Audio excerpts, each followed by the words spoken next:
आज इस वीडियो में डिस्कस करेंगे हम बीए फोर्थ सेम का एक क्वेश्चन पेपर है। तो ये पुराना लेकिन पैटर्न इसी तरह का होगा, तो डिस्कस करने का काफ़ी फ़ायदा है इसमें और पेपर पैटर्न का पता चल जाएगा, क्या क्या सिलेबस में है वो पता चल जाएगा। चैप्टर्स के बारे में मैं आपको पहले बता चुकी हूँ कि 5 चैप्टर्स हैं और वो भी सारे क्या हैं, प्ले नाटक हैं वो सारे। और बाकी ग्रामर में जो चीज़ें आएंगी वो इसमें पता चल जाएगा कौन कौन सी चीज़ें आनी हैं। तो शुरू कर दें फर्स्ट क्वेश्चन से। पहला जो क्वेश्चन है वो होगा explain with reference to the context, यानी एक्सप्लेनेशन लिखनी है। इससे जो पहले वाला सेम था, सेमेस्टर था, उसमें हमें पोएम की एक्सप्लेनेशन लिखनी थी और इसमें हमें ये चैप्टर से दे रखे हैं दोनों पैसेज। हमारे जो 5 चैप्टर हैं उनमें से किन्हीं 2 चैप्टर में से ये एक किसी चैप्टर से है, दूसरा किसी दूसरे चैप्टर से। तो अगर हम, और ये देखो और लिख रखा, और का मतलब अथवा होता है, यानी 2 में से हमें कोई एक पैसेज लिखना है। और पैसेज का मैंने एक्सप्लेनेशन का बता रखा है तुम्हें, 3 पॉइंट्स में हमें कवर करने हैं। 3 पॉइंट्स में रेफरेंस दिया, एक्सप्लेन किया और कमेंट। ये तीनों मैंने पहले एक वीडियो बनाई थी कि पोएम की एक्सप्लेनेशन कैसे लिखे, उसी तरह से ये है। और एक बात और, अगर हम टेक्स्ट पढ़ें तो किसी 4 चैप्टर की टेक्स्ट पढ़ेंगे तो उनसे भी काम चल जाएगा, क्योंकि अगर हम इसकी एक्सप्लेनेशन लिखते हैं तो हमें पता होना चाहिए कि जो ये वर्ड्स हैं ये कौन से कैरेक्टर के हैं और इससे पहले कहानी में क्या चल रहा था और इसके बाद क्या होगा, वो सारी बातें हमें लिखनी होती हैं। तो किन्हीं 4 चैप्टर्स की टेक्स्ट पढ़नी है। जब भी बुक अवेलेबल हो आपके पास पढ़ लेना। फर्स्ट जैसे दिया गया है आप बता पाओगे बिल्कुल। ऐसे कुछ भी चीज़ें हमें ढंग से पढ़ रखी हो ना, और प्रेजेंस ऑफ माइंड काम करती है, अगर हमारी कॉमन सेंस भी काम करती है तो हम फटाफट बता सकते हैं कि ये कौन से चैप्टर से लिया गया है। He was telling his mates a story. Mate का मतलब होता है साथी और स्टोरी होती है कहानी। वो अपने साथियों को कहानी बता रहा था। Something that had happened here last night. क्या कुछ घटित हुआ था पिछली रात को। He was laughing and wasn't noticing and hushed the machinery caught him. Machinery ने उसे पकड़ लिया। अगर आपने वीडियो देखी है, क्वेश्चंस याद भी किया है, थोड़ा बहुत समझा भी है, तो ऐसी कौन सी स्टोरी थी, कौन सा प्ले था जिसमें मशीनरी किसी को पकड़ लेती और वो मर जाता है। एक प्ले है हमारा द मंकीज़ पो। उसमें एक हर्बर्ट नाम का कैरेक्टर है और उसको मशीनरी पकड़ लेती है और वो मर जाता है। तो ये पूरा चैप्टर कौन से है, द मंकीज़ पो से है।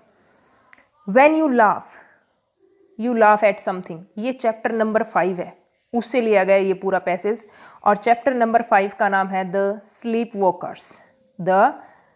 वॉकर्स। और किसने लिखा है, नज़ीम एज़िकिल ने इसको लिखा है। तो इसमें हम उन्हीं 3 पॉइंट्स की तरह कवर कर देंगे, फर्स्ट 2 और 3। मैंने बता रखा बहुत इजीली। सबसे पहले कंटेक्स्ट, सेकंड में एक्सप्लेनेशन और लास्ट में कमेंट्स।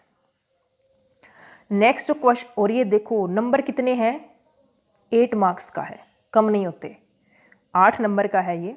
नेक्स्ट देखो question number 2, answer any 6 of the following questions in a word sentence each. ये हमें कितने दिए गए हैं, इनमें से किन्हीं 6 क्वेश्चन का आंसर करना है हमें, और एक सेंटेंस में, यानी अकॉर्डिंग टू, जैसे Duryodhana Krishna had no pity for home.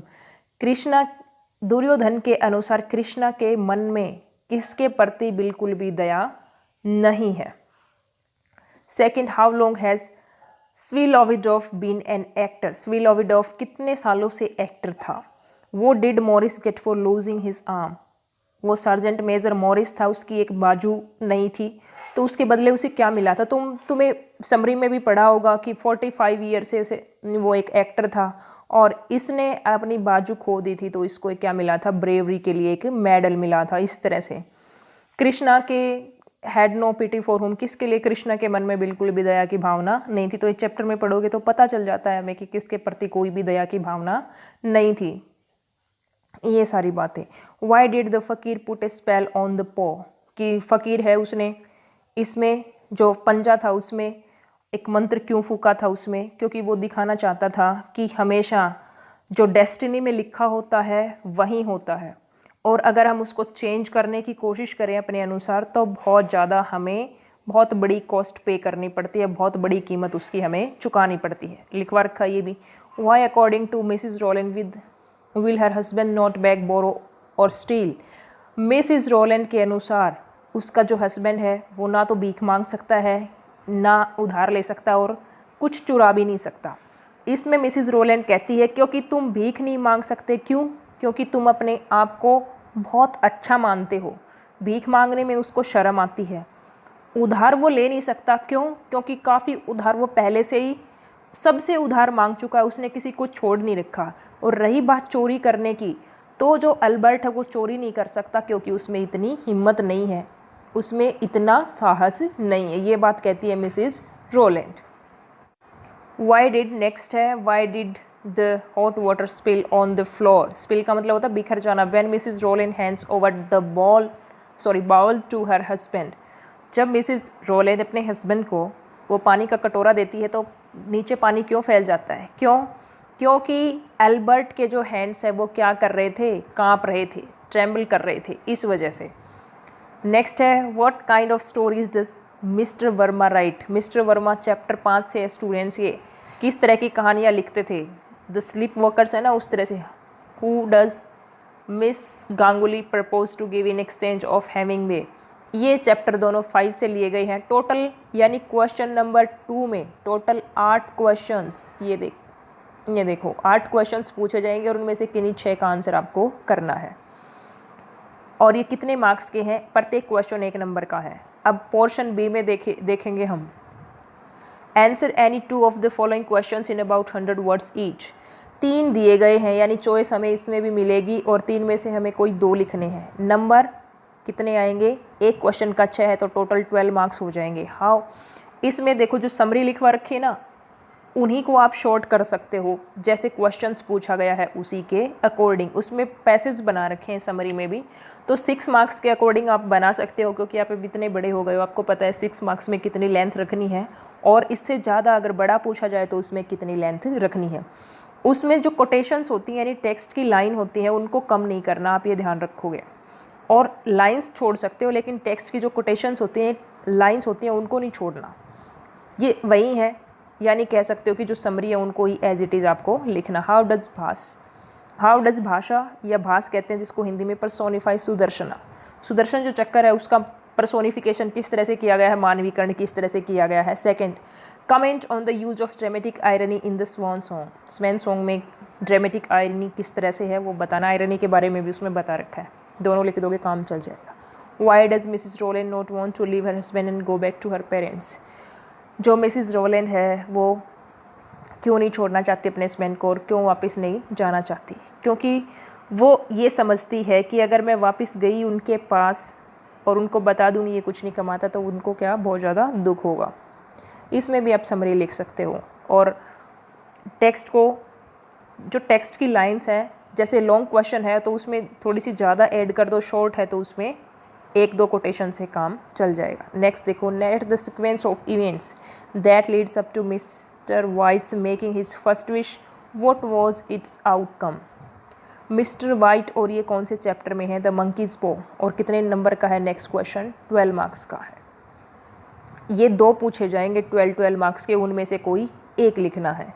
तो ये है द मंकीज पो की जो स्टोरी है, प्ले है, उसमें से आप ये भी लिख सकते हो। या फिर जो नेक्स्ट है, द स्लीप वॉकर्स इज ए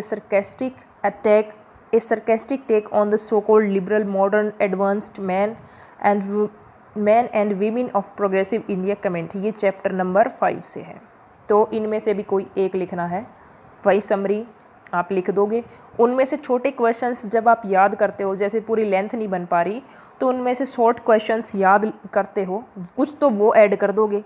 और सेकंड जो क्वेश्चन पूछा गया है तुमसे, जैसे ये है narrate the sequence of events, या फिर ये जैसे सही नहीं होता, जैसे द स्लीप वॉकर का पूछ रखा है इज ए सरकास्टिक टेक, तो लास्ट में आप ऐड कर सकते हो the sleep walker is a sarcastic take on the so called liberal modern advance man and women of India. यानी यही 2-3 लाइन लास्ट में यहाँ पे ऐड कर सकते हो। और समरी ऐसे लिखवा रखी हैं कि किसी तरह का कोई भी क्वेश्चन आ जाए उसमें वो सारी बिल्कुल ठीक बैठेंगी, बिल्कुल फिट बैठेंगी।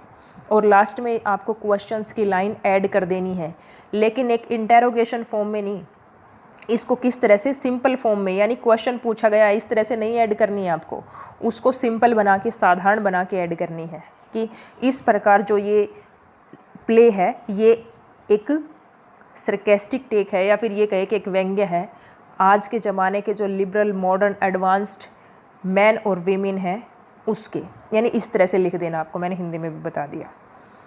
क्वेश्चन नंबर 3 था, एक क्वेश्चन नंबर 4 है, the Hindu newspaper is looking for fresh graduate with good language skills to be appointed as sub editors at its Kolkata office. Prepare a resume that suit this job profile and write a covering letter for this resume। एक resume writing या फिर review, ये दो आएंगे और marks कितने इसके 15। resume क्या होता है कि किस तरह से एक जैसे बनाना होता है, जॉब प्रोफाइल के लिए बनाया जाता है ये, कि किसी भी जॉब के लिए हम जा रहे हैं तो उसमें हमारी पढ़ाई में या फिर कोर्स में हमने क्या क्या किया है, हमारी हैबिट्स क्या क्या होती हैं, कितना हमें उसका वर्क का एक्सपीरियंस है, हमारे इंटरेस्ट क्या क्या हैं या फिर हॉबीज़ क्या क्या हैं, इस तरह से सारी बातें किस में आती हैं, रिज्यूमे में आती हैं। कि उस जॉब के लिए कितना, जैसे टीचर के लिए आ जाए कुछ भी तो उसमें हम बताएंगे कि हमने इतनी इतनी तो हमारी क्वालिफ़िकेशन है, प्रॉपर टीचिंग के लिए हमने ये कोर्स किया, फिर हमें एक्सपीरियंस कितने साल का है, जैसे इतने साल का 4 या 5 साल का एक्सपीरियंस लिख दिया। और उसमें स्किल, जैसे ये भी पूछ ले भाई तुम्हारी क्या स्किल है, तो उसमें हम लिख देंगे कि गुड कम्युनिकेशन स्किल है और कंप्यूटर की नॉलेज है, इस तरह से ये लिखा जाता है, ये भी करवा दिया जाएगा। एक रिव्यू लिखने का मतलब होता है जैसे हमें अपने विचार लिखना, जैसे हमने बिफोर ब्रेकफास्ट स्टोरी पढ़ी, हमें इस कहानी के बारे में क्या हमारे दिमाग में आया, किस तरह से हमारा पर्सपेक्टिव क्या है, हमारा दृष्टिकोण क्या है इस पूरी कहानी के प्रति, यही इसका क्या मतलब होता है रिव्यू का। हम अपने बारे में बताएंगे, थोड़ा सा कहानी के बारे में बताएंगे, ये लिखा जाता है किसमें, रिव्यू में। ये सारी चीज़ें भी आपको करवा दी जाएंगी। इसी क्वेश्चन नंबर का बी पोर्शन है, give phonemic transcriptions with the primary stresses of any 10 of the following words। Transcription भी बतानी है प्लस में स्ट्रेस भी बताना है। अब स्ट्रेस क्या होता है, इजी लैंग्वेज में समझे या फिर इनकी फोनेटिक ट्रांसक्रिप्शन, फोनेटिक ट्रांसक्रिप्शन पढ़ेंगे हम तभी समझ सकते हैं। और स्ट्रेस का मतलब होता है किसी चीज़ पे, यानी यूँ कह लो स्ट्रेस का मतलब ये होता है कि इसमें होते हैं सिलेबल, और सिलेबल में कुछ एक सिलेबल थोड़ा सा इम्फेसाइज करके बोला जाता है, ज़्यादा हाईलाइट किया जाता है, ज़्यादा जोर देके ऊंची आवाज़ में बोला जाता है और नेक्स्ट नहीं। तो स्ट्रेस का यही मतलब होता है कि कौन, जैसे कोई भी एक वर्ड है उसमें कौन सा सिलेबल ज़्यादा एम्फेसाइज किया जाएगा, ज़्यादा हाईलाइट किया जाएगा, ज़्यादा ऊंची आवाज़ में बोला जाएगा, ये तुम कह सकते हो।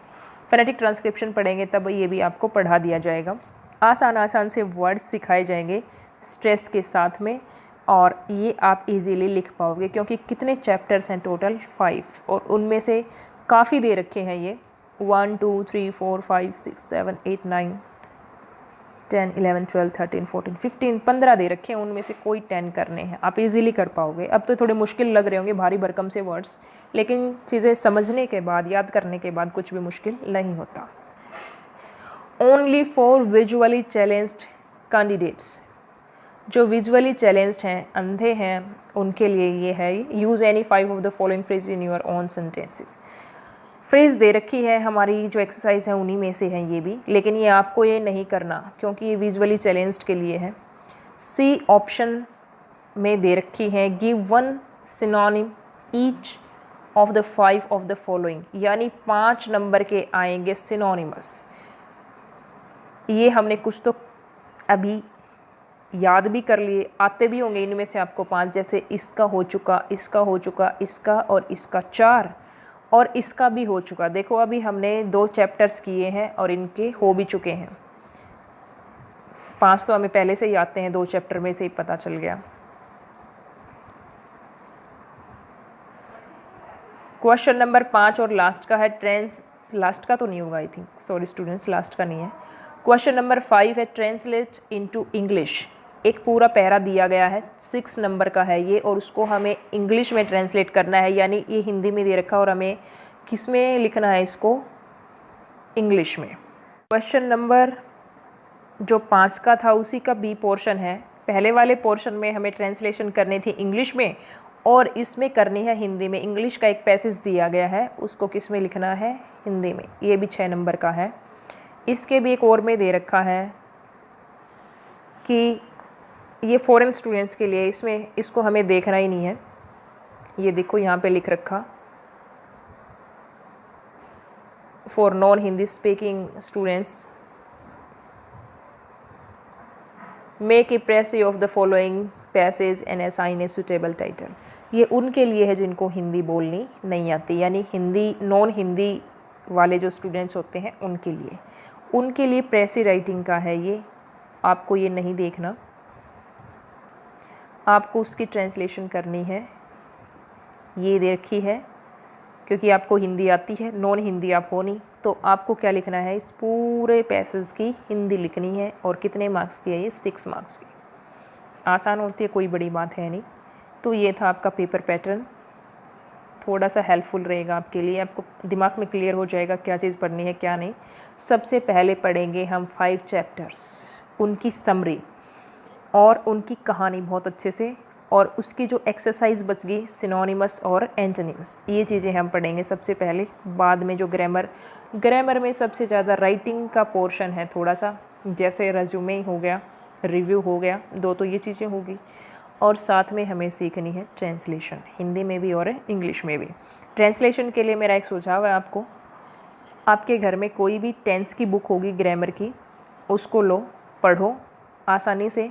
कई बुक्स में इंग्लिश में और हिंदी में सेंटेंसेस दिए हुए होते हैं और वो ट्रांसलेशन के लिए ही दिए हुए होते हैं, तो आप उनको पढ़ो और प्रैक्टिस करो, आसान रहेगी आपके लिए, ये ईज़िली कर पाओगे। थोड़ी बहुत गलतियाँ सभी की चलती हैं, लेकिन उससे आपको ट्रांसलेशन का थोड़ा सा आइडिया हो जाएगा, क्योंकि प्रैक्टिस से ही बहुत ज़्यादा चीज़ें क्लियर हो जाती हैं, प्रैक्टिस से ही आती हैं। तो ग्रामर की कोई बुक उठाओ, उसमें से टेंस और फिर लास्ट में ऐसे ट्रांसलेशन की प्रैक्टिस दी हुई होती है बहुत सारी बुक्स में, तो उससे आपको ये आ जाएगी। कुछ एक जो बातें बताने की होंगी वो जब आपका एग्ज़ाम नज़दीक होगा तब आपको बता दी जाएंगी सारी बातें।